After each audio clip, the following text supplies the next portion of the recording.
everyone, and welcome to the Ladies Tale Podcast. It is so good to say Ladies Tale Podcast. Oh, wait, I'm sorry. I did say ladies at the front, so let me use the voice of a lady, because you know what I found out in finishing school? A lady's voice never exceeds a whisper. Oh, Every time they would say that, I was like, but what about arguments? yeah. Because I know we argue. And what about passion and excitement and thrills and yays and woohoos? We're all about that, I right? believe you were supposed to be like, woohoo. I know. Doesn't that sound like a lady, though? Woohoo.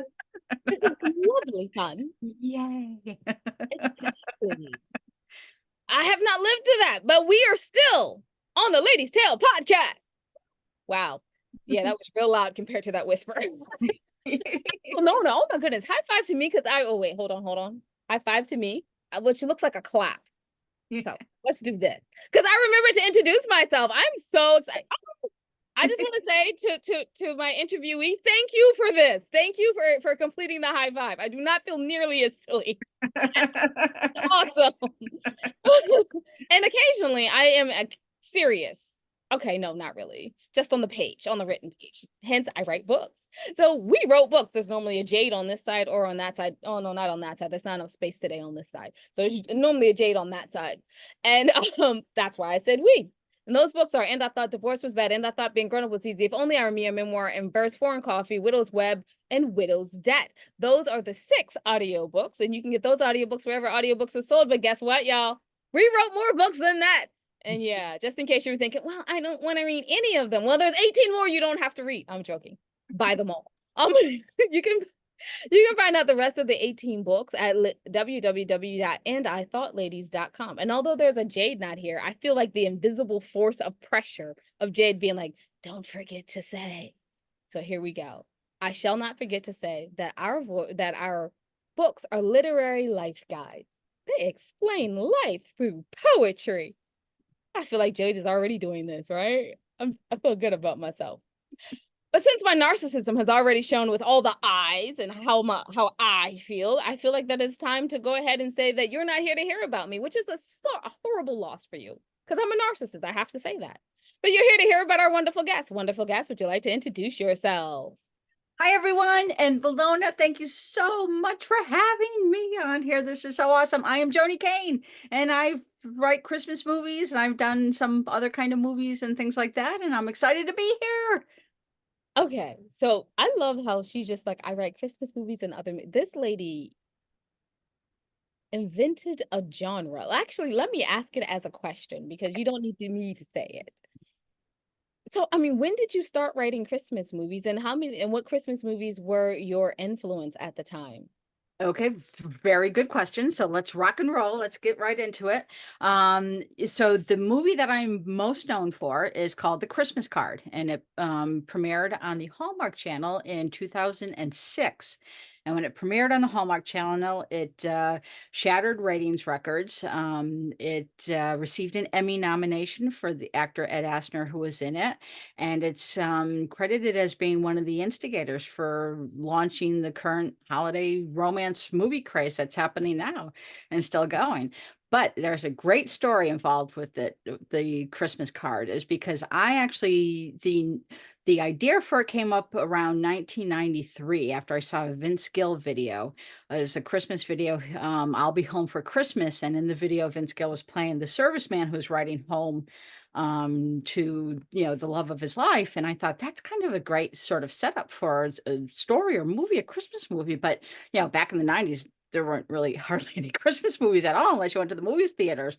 And I was with my mom at the time when we saw the video. We were watching TV together, and I thought, how can I use that story and maybe make a movie somehow, especially to honor my mom, who used to send out hundreds of Christmas cards every year to everybody we knew, a relative, a neighbor, church members, every single relative, every family friend. got a Christmas card from my mom. And my dad had served in World War II. He was a medic in the European campaign of World War II. So I'm like, well, I could honor them with sort of the general idea of a Christmas card, which was, a woman sends a card to a serviceman who gets it and it really touches him. So when he's on leave, he goes to her town and he meets her and fall in love and happy ever after, which is now the standard, holiday romance story. So I kind of percolated on it for a few years. And back in the 90s, there was hardly any cable. That cable was just getting started. There was no streamers, no internet, no Facebook, none of that. There was no Hallmark Channel. I knew I was kind of wanted to write a movie, but I was thinking more of a feature film because there was nothing on TV really for Christmas at that time. And then so I was percolating on it. Nothing was coming. I had written a couple of other screenplays. I wrote a comedy that Bette Midler actually read. I got some really fun notes from her on that, but I didn't sell it to her. And then in 1998, Christmas week, I took a job working part-time in the office of a lumber mill because I needed to support my writing habit because I wasn't making any money on writing yet. And the very first Friday of January of 1999, one of the lumber mill's loggers walked into the office and it was love at first sight. The minute I saw him, he just stole my heart. I was totally taken with him, totally in love, total love at first sight. And that weekend, that entire movie of The Christmas Card came to me. It's like, I'm setting it at the mill. This is what the story's going to be. So I cranked out the script in 3 months. And in March 23rd of 1999, I printed out 2 copies, one for my mom. She got the first copy. And then I hand delivered the second copy up to the logger to thank him for his help. And I pretty much never left. And we have been together for 25 years. Isn't that like the greatest love story? He's like in the other room. He is the inspiration. There'd be no Christmas card if it wasn't for him. And I probably wouldn't have him in my life if I wasn't writing the Christmas script. And so I've lived that story every day of my life, and blessedly so. And And you're like shiny and smiling. Like you just met and you're telling me about him like last week you just got met and you're like, oh my God, and I it's have 25 years is coming 25 by. years. Oh my And word. still in 1999, there was still no Hallmark Channel. So, I did not write that for Hallmark because there was no Hallmark Channel.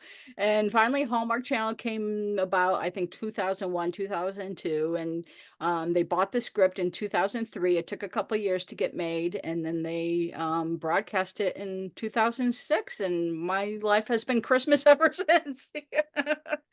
So, but that was just such a blessing. So, that whole story, and I'm living my own Hallmark movie every day with my logger, honey. I think it's always wonderful to see like real love.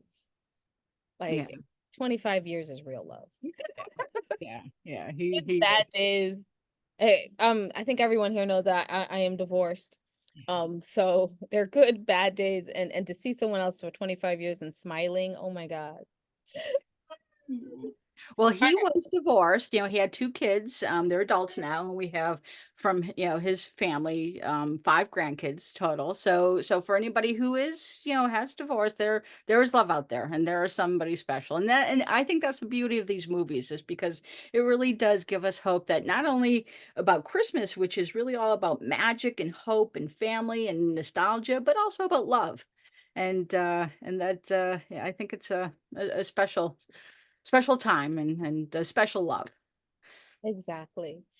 So I do have to ask, I'm going to ask more technical questions and I apologize because I That's should be asking about writing because, we write. okay. But I'm going to ask about development. The not so great part of having a movie. So how did you reach out to like producers, to production companies?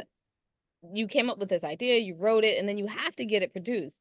How did you go about doing that? Well, back then, since that was like 20 years ago, what was known in Hollywood, they had this thing called the Hollywood Creative Directory, which is basically the yellow pages for Hollywood. So back then, because there was really still no internet, there's no social media, I just had that my little trusty guide, and I flipped through it and I looked at, the producers, and I actually had to print out letters and send the letters to people. That's how it worked back then, because I'm so ancient. But nowadays, because it's such an industry and there's so many writers who want to do it, and all of us can do it. It doesn't matter where you live, what your age is, what your background is. You can write, you can get it out there, and you can make the connections, and you can make movie dreams come true. It's a great time to be living for writers right now. And there's various websites. There's a website called Stage 32. That's a great community. The Ink Tip, INKTIP, that you can post your completed screenplay up there. Producers can see it. They send you out a newsletter every week that has listing of which producers are looking for content, so you can pitch directly. There's Virtual Pitch Fest, another website. You have to pay a small fee. I think it's like $5 a pitch, but you're guaranteed a response from the producers listed. There's ISA, which is I think it's the International Screenwriters Association. You can post scripts there. You can meet producers there. So there's a lot of opportunity online. If you're d- definitely focused on Christmas screenplays, there's a couple books that have been written about how to write screenplays, that if you go to Amazon or Barnes and Noble, just type in Christmas movie writing, and the books will come up. Story Summit, which is where you know I've taught some classes and participated in some of their holiday events, is another organization. So yeah, I mean, Google is your BFF. You just type in whatever you want, and the tons of options come up that will help you, guide you through not only writing a screenplay, but also how to market it. And AI, that's like the new sort of elephant in the room. But it is, while there definitely needs to be guardrails, because it is kind of amazing and frightening, all what it can do. If you go on to Chat GPT and type in, I want to write a holiday, Christmas, screenplay. How do I do it, and where do I send it? In 2 seconds, it will come out with a complete to-do list for you on what to do. Or if you're writing a script and it's like, oh, I'm stuck on this scene, how can I get the guy to do this in this scene? It will be like your writing partner, and offer you suggestions. So there's a lot of opportunity out there, for people, and I'm all for go for it, because you can make your holiday movie dreams come true. I'm just gonna say it's hard enough to try to make a living as a writer because I write novels. Actually, I write poetry. Oh, So like, yeah, sorry, y'all. They're always like poets don't make money. no. Obviously read it I wrong. mean, look at Edgar Allan Poe. Was like, he was poverty stricken his entire life, and look at the immense, creativity he came up with.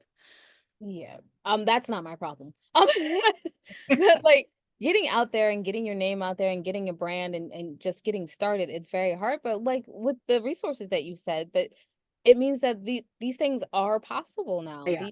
They are. It's how hard are you willing to work to make your dream come true? Because Well, that's it. It everybody, does take a lot of time, and you got to kind of have thick skin, because even today with it, I've had, I think, about 17 Christmas movies made, and a number of other projects, but I still get rejected. I still get ghosted. I still get it's just, I probably have way more rejections, and way more sort of bad responses to stuff than I've had good. And there's some days that you just want to, like, kind of crawl up into bed and snuggle with your teddy, and watch horror movies, not, Hallmark, But then the next day you get up, the sun is shining. It's like, I'm going to go for it. I'm going to do it. And you just got to weather some of the, the tough spots. But I remember one of my friends said, and I know if you've been here with us a long time, you've heard this. One of my friends said that what prepared her for all the rejection in acting was the fact that she became a writer first, because they say no faster and meaner. As an actor, they'll be like, no, because as a writer, they're like, no. Yeah. What were you thinking? No. Yeah. Yeah. So you have to be ready for that rejection. You So do. actually it brings me to this conversation just goes to like, how did you get over the rejection? That is the obvious question, but I don't want to ask that because I want to ask something else. But since it's there, and this is a conversational interview, how did you manage your rejection? You just perseverance. So, all right, Christmas. Have you seen Rudolph? No, not Rudolph. What the one, put one foot in front of the other, and soon you'll be walking out the door. The one of those Christmas classics that came out. I'm blanking on what the name of it is, but it's about the history of how Santa Claus came to be, and he meets the Winter Warlock. When he's trying to get the toys to the town, and at first it's all scary and everything, but then he breaks through because he gives a toy to the Winter Warlock, and the Winter Warlock's like, I don't really kind of know how to, not be a warlock. And he sings him the song, put one foot in front of the. So that's sort of my mantra when I'm feeling blue. It's or the rejections are discouraging. And also the big thing in Hollywood too is you can get ghosted a lot. So even with people I work with, if I send out an email or something, I don't hear back, and it's like, oh God, what's wrong with me? What did I do wrong? But it's the nature of the beast, and you just figure out how to weather the kind of the hurt feelings and the insecurity feelings, and say, no, I'm going to go for it. I'm going to keep doing it because I have the story I want to tell, and I know there's a home for it somewhere, and I'm going to meet the right person who's going to help bring that to fruition. So just the whole manifest, getting the good zen, put one foot in front of the other like the old Winter Warlock, and keep going. I'm telling you, you're making me believe. And You can. We can all I'm do it. not in Santa Claus and not in Christmas, but in like, In yourself, believe in yourself. Believe in your in power, myself. in your magic, because we all have magic in us. I'm starting to do a lot more sort of witch content, because what I'm finding is like the whole history of witches is more like we have our own power, and we all have magic, and we need to tap into that and share it with the world. I agree. We do. And one of the ways you do that is by writing. Because like we all have a story because we are currently living a story. We're not Exactly. gonna be able to write it down as well, but we have Yeah, something to leave into the world, and writing is a great way to do it. it is. It Well, is. unfortunately for you, your writing got seen on the TV screen. What Yeah, did but that it took a feel while, like? and it took a long time, and it took a lot of rejections. So, of course, I need to be asking about your writing process, and now that's got knocked down the road again. Just kicking the can down the road we go. What did it feel like when you finally saw your movie on screens? Oh, and did you have a premiere? And if you did, what'd you wear? Oh, yeah. No, no, no premiere. I haven't done any premieres. The biggest, most fanciest thing that I've done so far was I got to go to a movie premiere at Cannes for Passion Flicks when we did Alexandra Torre's movie Hollywood Dirt, and that was exciting and fun. That was a great treat. But yeah, there's not really, I think their Hallmark does some premieres for some of their movies, but they make so many, and there's so many of the Christmas ones. Now it's more like an industry. They just crank them out and get them up there. But I did not watch the premiere with Logger Honey. In fact, I don't even know if hasn't seen it in the movies, because that's not his thing, which is completely okay with me. But I got to spend it with my mom. I lost my dad in 92. And so my mom was my treasure, my best friend. And, just, the Logger Honey's the love of my life, but my mom was the love of my life too. And so, yeah, we had a little sort of kind of hangout party, and we watched it together in the living room of the home I grew up with. And my nephew, my godson, Paul Henry, was with us too. And so we all sort of kind of camped out in the living room, and we watched it, and it was really wonderful. And it was great because they could find things, because I wrote church scenes into the movie, because the Reverend of my church, Peter Ives, was just such a near and dear friend to us, and is such a good soul. So I wanted to sort of honor him. So I wrote in church scenes so I could have the minister, be named after him. And they kept his name and stuff. So, and they referred to him as Reverend Ives. So that was, so that was really fun to see that. That has got to be a blast. It's one of my dreams to see something I've written like on television. I'm Well, putting you're young, hun. So you got plenty of time. I'm gonna have a narcissist moment. So like I written a script and I've heard it as a table read, and I'm just like, one day. Yeah. But honestly, I feel like the table read was good enough. Yeah. So I have to ask how your family reacted to this. Was everyone like, yes? Did you get the characters right? Well, yeah, but there wasn't really anybody in the movie. I did actually write in a logger, and that got cut, so there was no logger. It was at a lumber company, but there was no logger. But there was Uncle Richard, and was actually fashioned after somebody I worked with at the lumber company where I met Dave. My logger, he's affectionately known as Logger Honey. So anybody who follows me on Facebook knows him as Logger Honey. Yeah, Peter Jason, who's the actor, just nailed the character, and he was very much like the older man who I worked with at the lumber mill. Oh my goodness, that's got to be amazing. Okay. Now I have arrived. The can stop moving. Can you tell us a bit about your writing process? Did you sit down and like bang it out all at once? I know that you told us before that it was taking you a little time, and then you met your logger honey, and then it was Yeah. easier to write. Was script formatting a problem? Did you do it as like a real story first? All of these questions, if you feel like Okay. answering them about process, you Well, can let yeah, me know well, when now. I was younger, when I was like not close to 60 like I am now, I could like crank out a first draft in a weekend. And a lot of people in Hollywood will say, well, I don't do that. That's too fast. So when I go back and read the first draft, it's like, oh yeah, that needs a lot of work. But I find that when I get a story in my head, I just have to stick with it. Like when I get the characters talking, I have to stick with it. Like if I'm walking around town, some people will say, wow, what was going on? What were you doing? It's like, oh, because I was probably like shaking and mumbling. It's like, oh, the characters were talking, Or if like, You can take Walker it, Honey you will can come in and want to say something. It's like, no, not yet. But the characters are talking. I'll talk with you as soon as I'm done with this conversation. So sometimes I have to just keep going and plug through like, 24/7 while I have the story.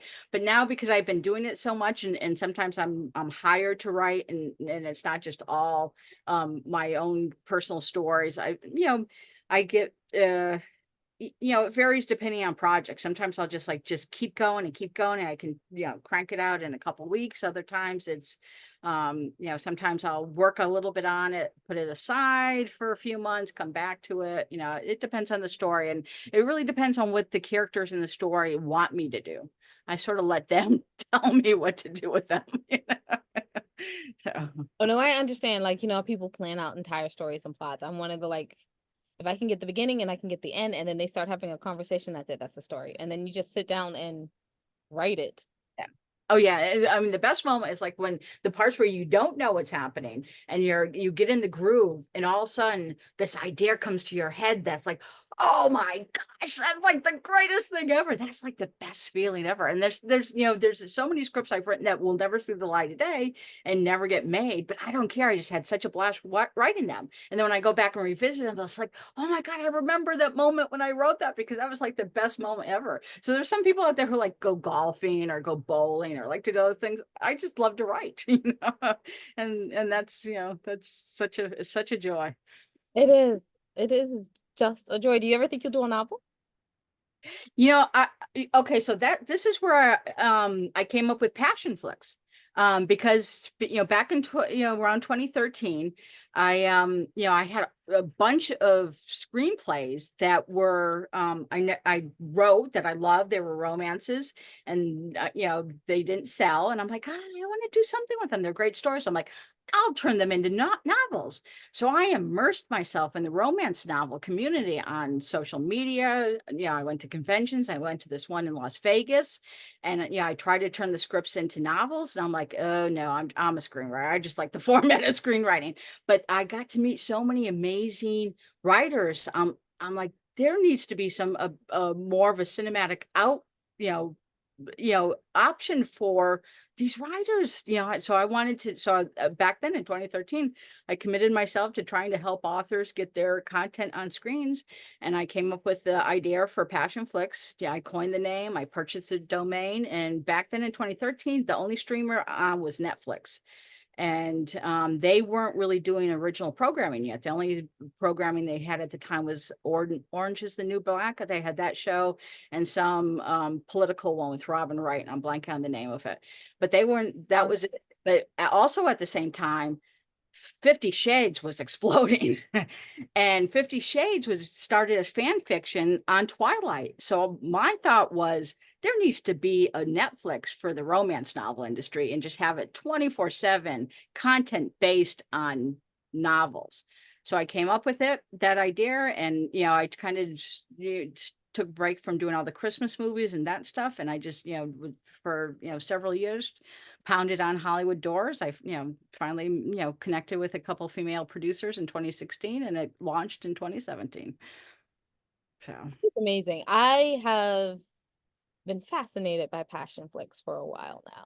Like, yeah, it's very interesting. I've always thought that when I saw it and I went, this is an amazingly good idea, because romance is $1 billion business a year. oh Like, yeah, a year yeah, I'm exactly. like, everyone else, like all the rest of the literary world's like, oh, I'm hurting. And I'm like, you never hear romance go, oh God, we're hurting. No, And no. people underestimate it. I mean, you have every single subgenre in romance. You have fantasy, you have rom-com, you have mystery, you have action. I've read action romances written by women that are better than the Jason Statham movies you see online. It's Honestly, amazing.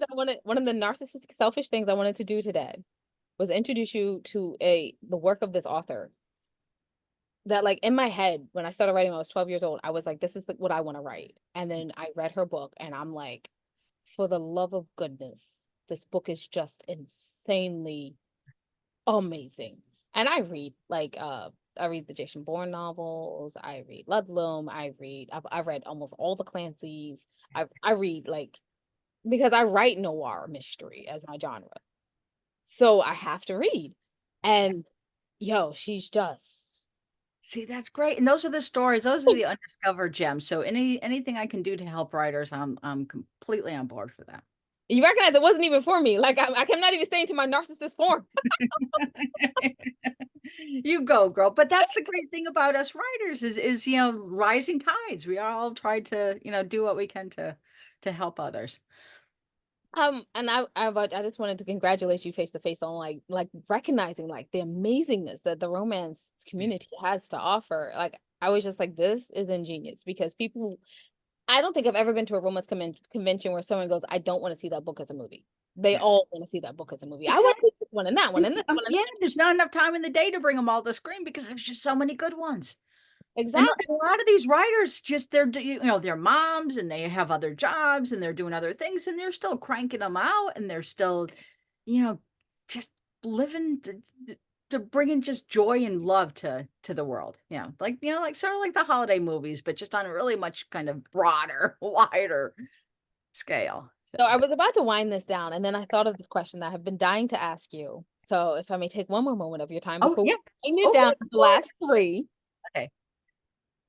What did you learn from each perspective? Because you started off as a writer, you became a filmmaker, then you became like kind of the executive side, and now you're switching over to horror. What have you learned from all of these things?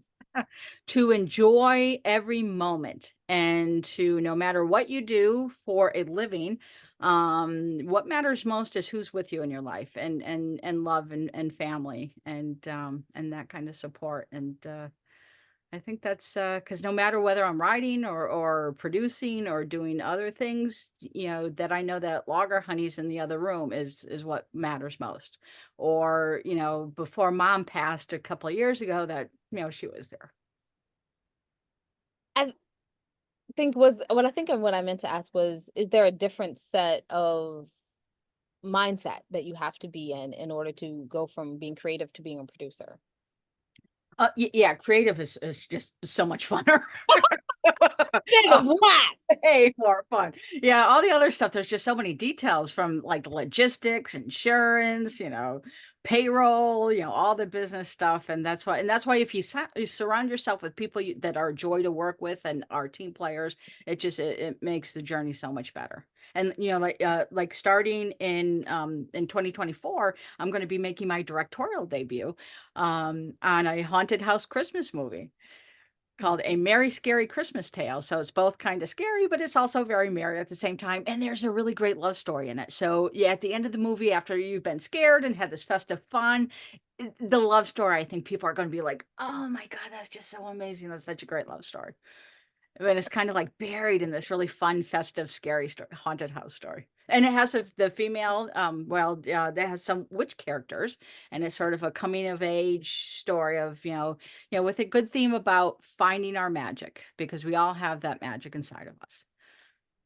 So that just rolled me right nicely into that question to start us on the end, the finale, the climax of this interview here, which is, what were you going to be doing next after your first directorial debut? Are you going to do some more directing, or are you going to put back Well, on? yeah, it depends on how well that one does. Because if it does really well, I'd love to do Mary Scaries for the rest of my life because that'd be fun. But I'm launching what I did. I created this organization called Coven Cons, which is all about the witch, and we're going to I'm plotting a convention for sort of witches and pop culture and witchy content, and I'm just sort of like embracing the whole world of witch, and I'm very excited about that.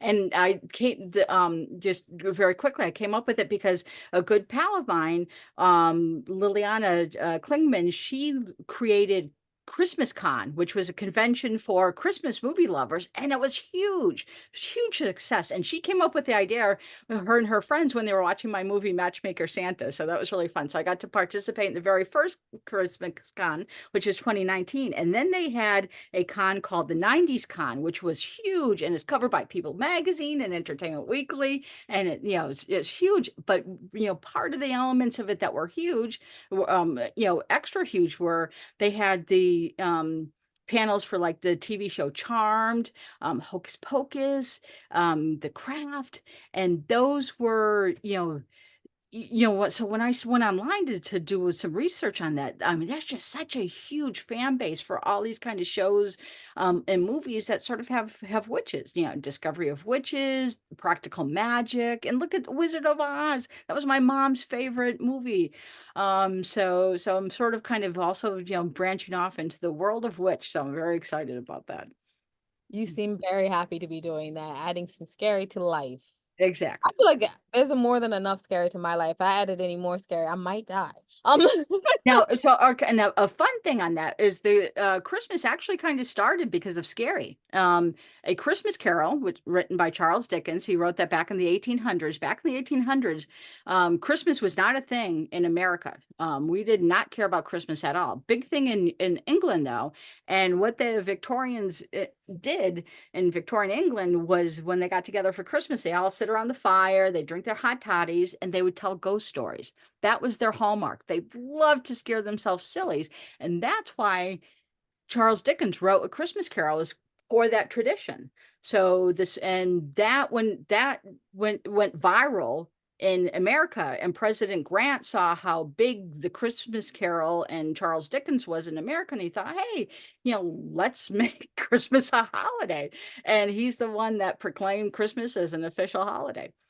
So it all started with a ghost story. So my whole goal in 2024 is to bring back that tradition of telling scary stories at Christmas time. Wow. So Well, you single-handedly started one tradition, you might be able to bring back another. So that's kind of what I'm hoping. where can we find out more information about you and see your upcoming movies and your backlog of movies as well? That's a very good question because I really don't have much social media, but I need to do that. I do, my Facebook page, Joany Kane, is my personal page, but it's open for everybody to see. on, social media, and I usually post stuff there. I actually do have a YouTube channel because I've been experimenting with making fun little shorts, and it's called Wicked Conjurings. So, and there's some fun little shorts up there now. So yeah, so Surely are staying on theme, something that like my people over here wish I would do. I want to thank you so much for being here with us today, Miss Kane. And I keep saying us because I am truly missing my Jade. Yeah. Jade. That's okay. You can find out everything that your ladies are doing at www.andithoughtLadies.com. And while you're there, take a moment, go down to the middle of the page, not the bottom of the page, but the middle of the page, and see the 3 charities that we proudly support. We ask that you give them a little time and energy, not necessarily money, but if you have money, please give them that too. I'll be so happy. Because it's the end of the year. We all need a little giving in our life right now. Um, and we thank you in advance for that. Remember that wisdom is all around you if you're open to finding it and accepting it. So peace and love, you guys, from Winona and the Missing Jade. Oh yeah, thanks for listening.